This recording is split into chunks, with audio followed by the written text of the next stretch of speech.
Do you get up at night and think over the words spoken or fear knowing what your partner feels about you?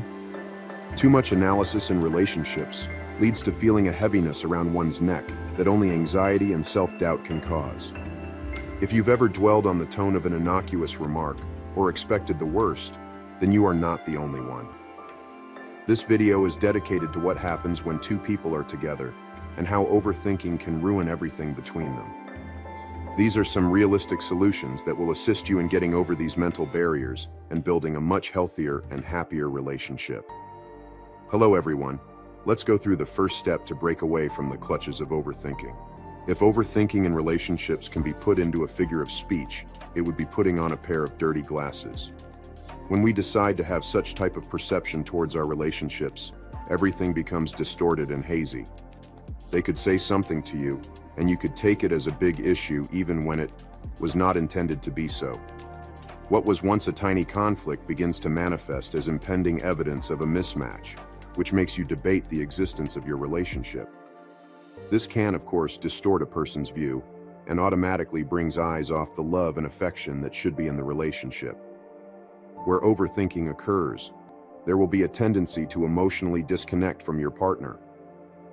The constant analysis of each particular interaction often leads to trembling in the expression of actual emotion or opinion. Instead of being in a straightforward interaction, you might close yourself from others and relive communication and think about the words that were said. Such a trend in constantly overanalyzing contributes to detachment, which can make you physically together, but emotionally apart. Where people run to seeking comfort and trust and be fully accepted who they are becomes an unsafe zone where everybody wins by being mere survivors. The unintentional barrier created by analysis often gradually destroys the trust that people in a couple, including you and your significant other, have earned. When you fail to communicate what you feel because you feel that it will lead to conflict or misunderstanding, both of you may feel lonely. Some of this may translate into insecurity as each partner may feel unsure of the other's feelings or intentions. The silence heightens the space between you. It doesn't erase your problems, and it keeps you in a vicious circle of worry and doubt. To establish a healthier sort of relationship, both individuals have to free themselves from such a cycle. Once you are aware how overthinking affects your feelings by distorting your perception and damping your reactions, you can begin to change this behavior. Being specific and clear in what you bring up and encouraging honest input from others, being aware of the present and your thoughts, can help lift the fog. What if the layers are stripped off, and what is left is trust, understanding, and love? What if you looked beyond the overanalyzed craziness of the mind? There are 5 main types of overthinking that can trap us in a vicious circle of negative thinking, thus making it impossible for us to promote healthy interpersonal relationships. It becomes important to understand these cycles, or else one may set off a disturbed emotional process in the relationship that can impact the both partners. The first of these cycles are the blame cycle, in which one of the partners becomes obsessed with the injustices of the relationship. If you are obsessed with blame, you may not be able to put energy towards healing or transforming yourself. This cycle produces hate and anger, and does not allow you to heal for the next endeavor altogether. Rather than solving it, you may stay trapped in a cycle which repeats the same thing over and over, and you might be frustrated that a problem that could have been solved continues to be a sore point. Next is the self-pity cycle.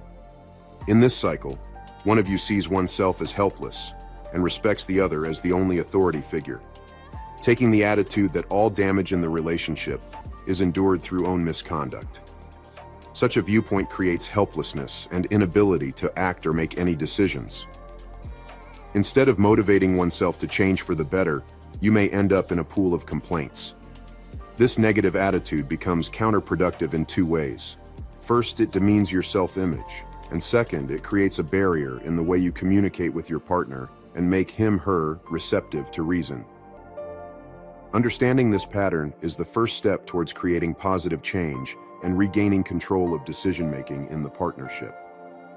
The control cycle is another negative pattern that can be implemented in the relationships. In this case, you may get easily carried away with the notion that you have all the necessary solutions to all the issues that are presented. Despite the need for confidence during conflict, this cycle usually results in negation of your partner's ideas and emotions.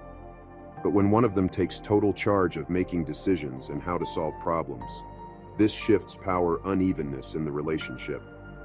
Your partner may begin to feel neglected or ignored, thereby increasing cases of separation and bitterness.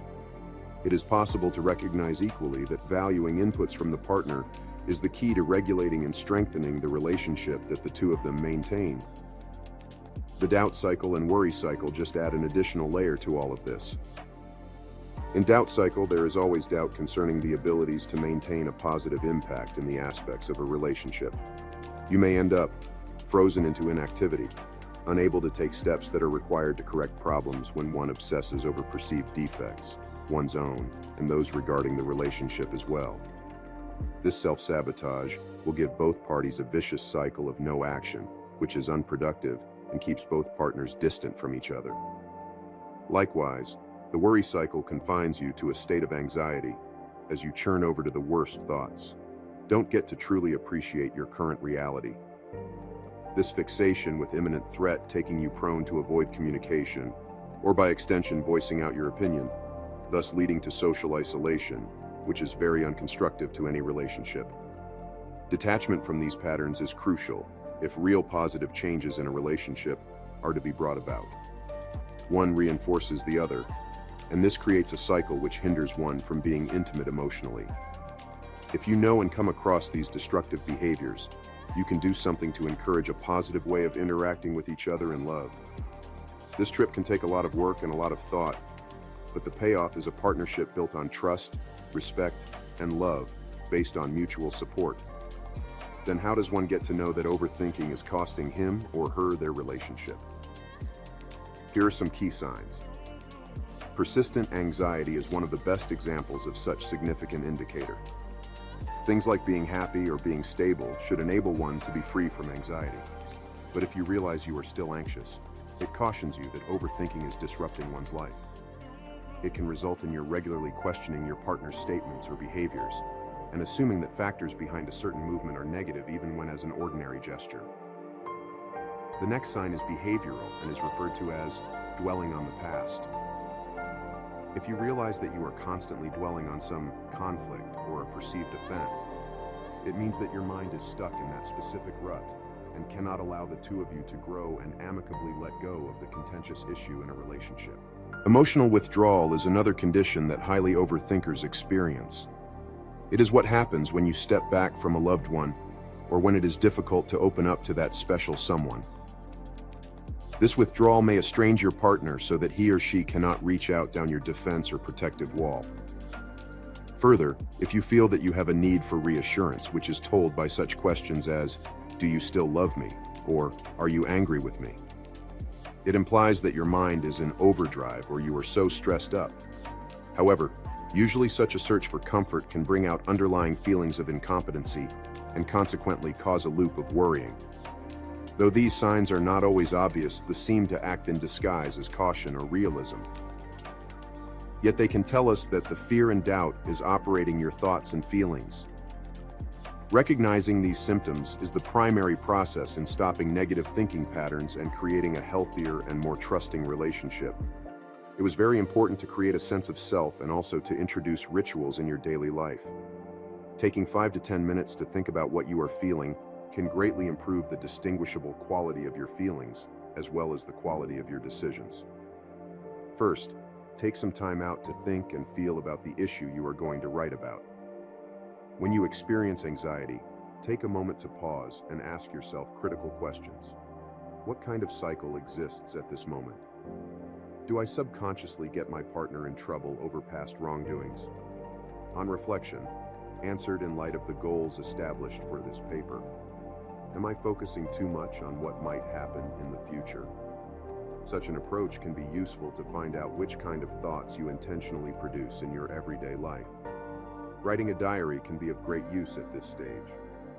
Devote a notebook to the actual feelings and thoughts which you experience, realizing how they shape your outlook and disposition. When you take your anxiety diary with you and write down how you feel at times of anxiety, you are able to look at your mental environment throughout time. It is now possible to develop awareness of setting up common patterns in situations which bring along overthinking. This habit of self-reflecting and writing about issues is not only about noticing issues, it's about developing a form of consciousness that is liberating and the first vital step to escaping the cage of too much thinking. With self-observation, you are able to control your emotions and, as a result, learn how to handle yourself better without just acting on impulses. Gradually, this leads to the changes in thought process and development of positive outlook that will allow you to face relationship better and be more receptive to the partnership's potential. Thanks for watching. Just always understand that it is perfectly normal to get overwhelmed every now and then, but knowing when you are overthinking is the first step to solving the problem. If you enjoyed this video, please don't forget to subscribe to our videos on creating healthy relationships. Stay well, and see you next time.